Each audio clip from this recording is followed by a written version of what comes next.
I need you to listen to me like this is a confession, because it is. 4 months pregnant, I was lying on an exam table, staring at my ultrasound, when my doctor went completely silent. Then she looked at me and whispered words that shattered my reality. You need to protect yourself, and you need to leave your husband. In that moment, my marriage, my pregnancy, my entire life cracked open. What I didn't do was scream. What I didn't do was confront him. I smiled. And I started planning. Because sometimes the most powerful revenge isn't loud. It's patient. It's intelligent. And it waits for the perfect moment to tell the truth. If you've ever been underestimated, betrayed by someone you trusted, or forced to stay silent when you were hurting, this story is for you. Stay with me until the end. Like this video if you believe women are stronger than they're given credit for. Comment if you've ever had to pretend everything was fine. And subscribe, because some stories don't just entertain, they remind you who you are. I was raised to believe that stability was something you built quietly, brick by brick, without ever announcing it to the world. At 32, I thought I had done exactly that. I lived in my grandmother's historic colonial house, the one with the creaking stairs and ivy climbing the brick like it had roots of its own. It was mine, paid for, protected, passed down with rules instead of warnings. My family believed wealth should whisper, not shout. And I listened. I ran my own investment firm with discipline and restraint. I never touched the trust my family set aside for me, $2.3 million that sat untouched, like a promise I refused to break. I believed self-control was the highest form of power. I believed planning was protection. And then there was my pregnancy. For months along, I woke every morning with my hand resting on my stomach, whispering to a life I hadn't met yet but already loved more than myself. I told myself this was proof that I had done everything right. A solid career. A solid marriage. A future that finally felt earned. Daniel, my husband, played his role flawlessly. Financial consultant. Charismatic. Attentive when people were watching. He kissed my forehead before work, asked about doctor appointments, smiled proudly when strangers congratulated us. Everyone said I was lucky. I believed them, because believing was easier than questioning. My mother, Margaret, watched him in silence. Former lawyer. Sharp eyes. I mistook her restraint for approval. I mistook calm dinners and polite laughter for peace. There were small moments I ignored. His jokes about my trust fund. His irritation when I mentioned the prenup. The way his smile tightened when money came up. I told myself every marriage had imperfections. I told myself love meant stability. I didn't know then that the life I was protecting so carefully was already being used against me. And the child growing inside me, my greatest joy, was already the center of something I couldn't yet see. I thought I was safe. I had no idea safety was the illusion he needed most. Daniel was never loud about his ambition. That was part of what made him convincing. He spoke softly about money, about a strategy, about how emotions were dangerous in financial decisions. As a consultant, he wore confidence like a tailored suit, measured, precise, always calm.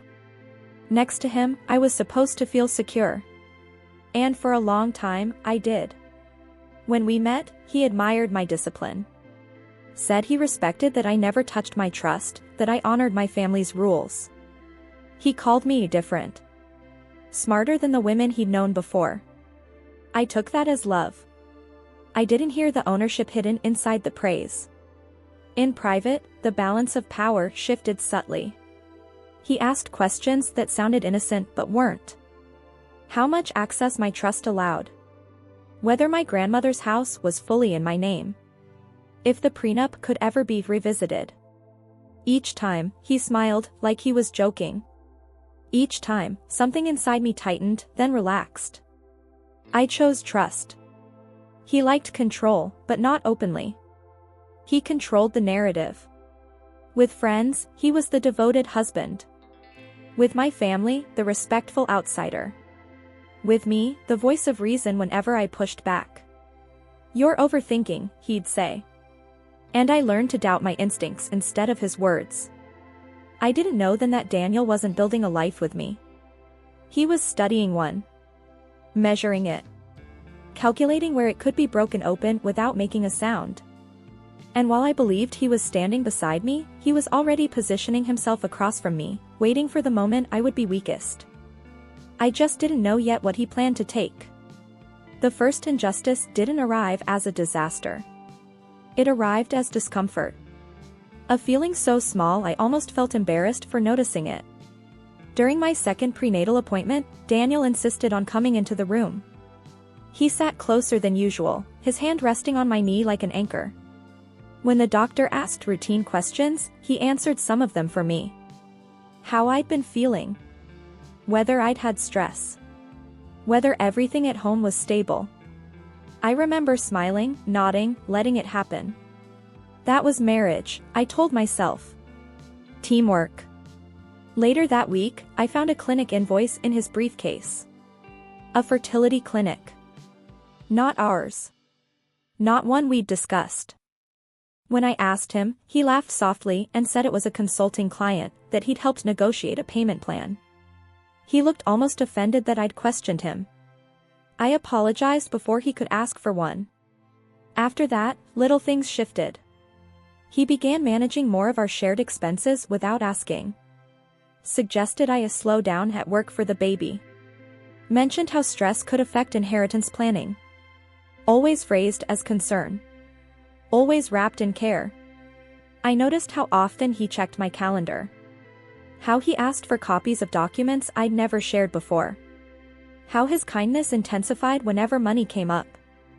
Nothing was provable. Nothing was loud. But the sense of being gently pushed, repositioned, wouldn't leave me. It was like standing in a room where the furniture had been moved overnight. Familiar, but wrong. I told myself I was hormonal.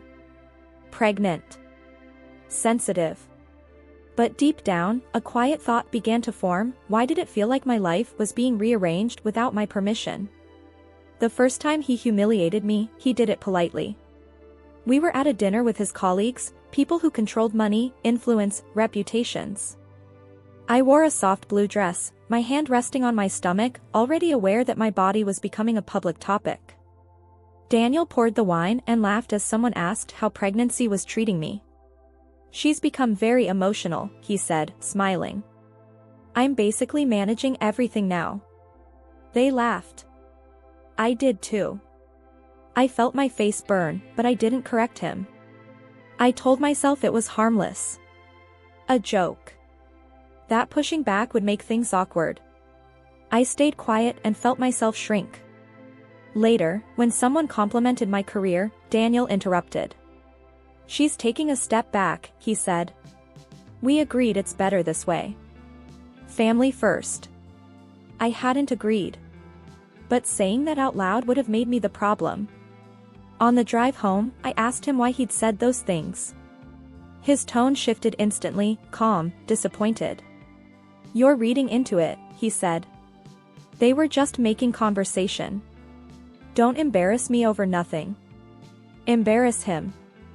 That word stayed with me. Not hurt me. Not misrepresented me. Embarrass him. As if my dignity was a detail he could manage.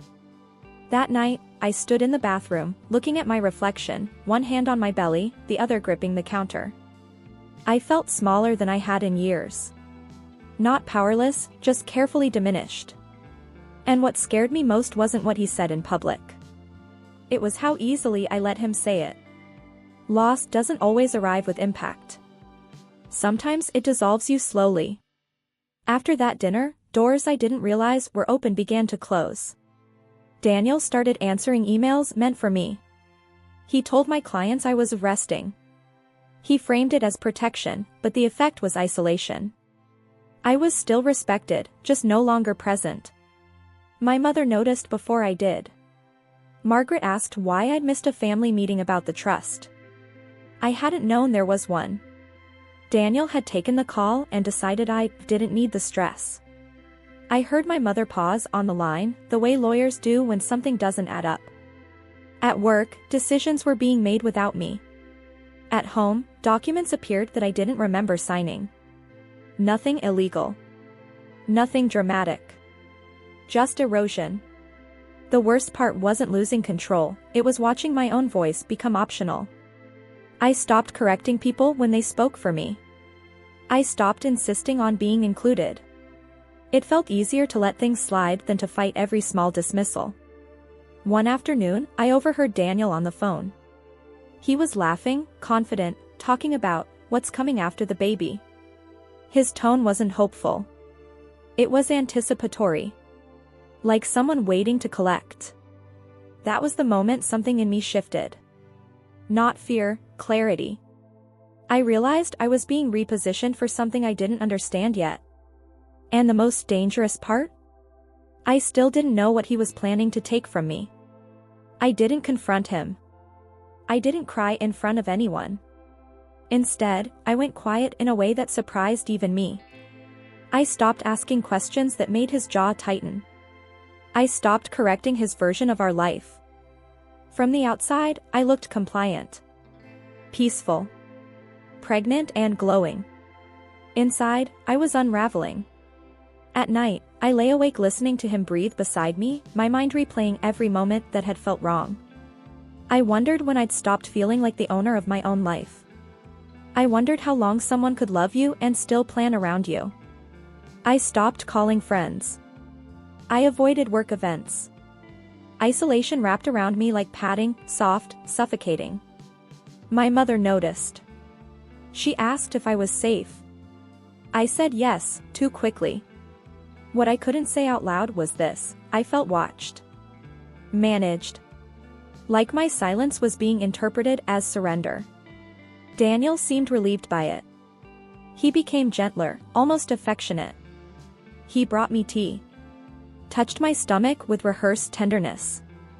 It felt like he was rewarding my quiet. And that terrified me.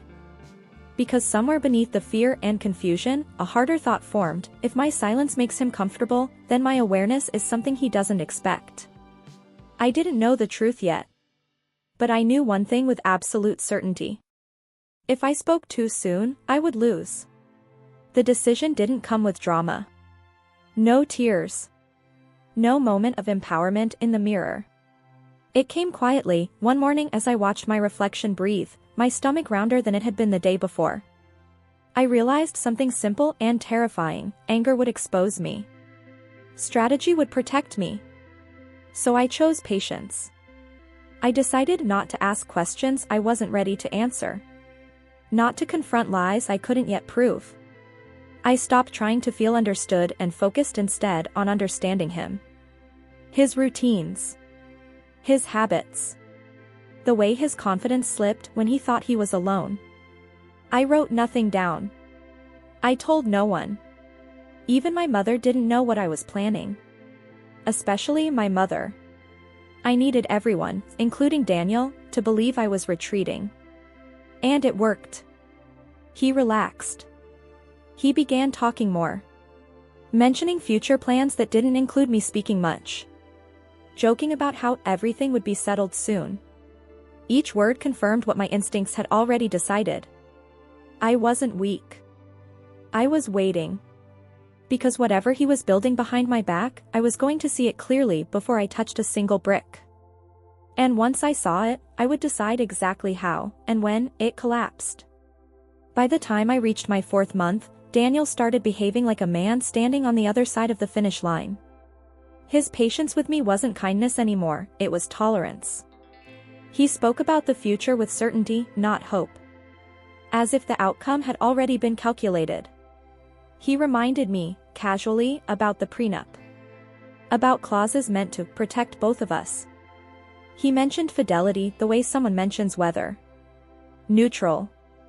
Unavoidable. I nodded, played distracted, let him believe pregnancy had softened me. He increased his control without hiding it. Took over scheduling. Suggested we consolidate accounts for the baby. I refused gently, citing advice from my doctor. He didn't push. That alone told me everything. Daniel never stopped pushing unless he already had a way around me. At night, he took calls outside. When he returned, he was lighter. Almost relieved. I watched him from the bed, feeling something colder than fear settle in my chest, recognition. He wasn't worried about being exposed. He was waiting. Waiting for something irreversible. Something that would put me on the defensive. Something that would make me look guilty without me ever opening my mouth. That was when I understood the danger wasn't what I knew. It was what he believed he could prove. And I still didn't know how deep the lie went. I started observing him quietly, like a scientist studying a subject who thinks they're invisible. Every gesture, every word, every pause became data. How he smiled when I wasn't looking. How he corrected staff at the clinic without me noticing. How he laughed on the phone when he thought no one could hear. I cataloged inconsistencies in my mind. Patterns. Small deceptions. Tiny manipulations he considered harmless but weren't. It was exhausting, silent work, but necessary.